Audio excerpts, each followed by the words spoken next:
tayo ng bagong expansion valve mo.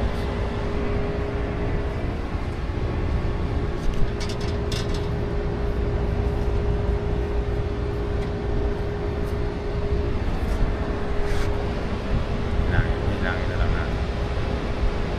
Nabitan natin ito ng compressor nasira. Hindi talaga obra kasi sobrang baba ng ilarin niya.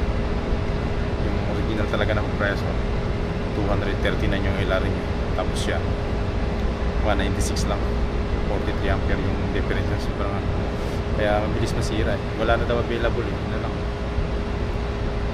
Sabi ko pag nasira ulit hindi ko na, wala na, nasira ulit hindi ko na kasalanan yun kasi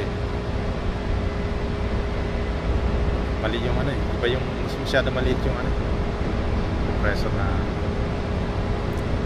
pinalit. Hindi talaga kakayanin, masyadong mababa yung ilarin. Hindi siya sa hindi siya match sa ganitong design na packet CEC. Dapat parehas talaga, papalit ng compressor pare-parehas talaga. Kung ano yung pinalit mo, ganun yung klase model ang ipapalit mo para walang problema. Nilagyan pa na rin na hintayin na lang natin yung naubusan na ng gas kaya pang welding, kaya bumili yung kasama natin.